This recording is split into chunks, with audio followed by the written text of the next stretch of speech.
Right time में selfies लेने में आपकी हेल्प करेगा। तो कैमरा में यहाँ पे आपको काफ़ी सारे इफेक्ट्स, काफ़ी सारे फिल्टर्स भी देखने को मिलेंगे। तो देखते हैं कि कितना कमाल का कैमरा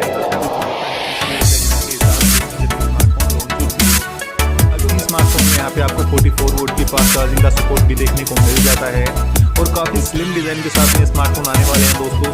7.3 mm के आसपास का यहाँ पे आपको साइज़ मिलेगा इन दोनों ही स्मार्टफोन का, जो कि काफ़ी अच्छा है। अगर हम बात करें थिकनेस की, काफ़ी प्रीमियम आपको ये स्मार्टफोन लगेंगे दोनों की दोस्तों। डिज़ाइन वाइज अगर हम बात करें तो स्पेसिफिकेशन यहाँ पे ठीक ठाक दी गई है, लेकिन इस बार थोड़े से एक्सपेंसिव रहेंगे as compared to V21 smartphone.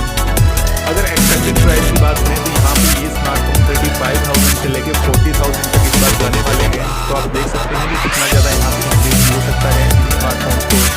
हालांकि ये हो सकता है कि V23 स्मार्टफोन में यहाँ पे थोड़े बहुत चेंजेस किए जाए इन स्पेसिफिकेशन में, तो इसको यहाँ पे 30,000 के आसपास आपको प्रोवाइड करवाया जाएगा इंडिया में। बाकी अगर इनके लॉन्च की हम बात करें तो यहाँ पे आप मान के चलिए कि जनवरी के महीने में आपको स्मार्टफोन मार्केट में देखने को मिल जाएंगे। तो ज़्यादा वेट आपको नहीं करना है, यहाँ पे काफ़ी कमाल के ये दोनों ही स्मार्टफोन आपको लगेंगे। बाकी आप हमें बताइए दोस्तों कि आप इन स्मार्टफोन के बारे में क्या सोचते हैं और आपको ये कैसे लगे, कमेंट कर सकते हैं। वीडियो अच्छी लगी तो लाइक कर दीजिए, चैनल पर पहली बार आए हैं सब्सक्राइब कीजिए। मैं मिलता हूँ आपको नेक्स्ट वीडियो में, तब तक के लिए गुड बाय।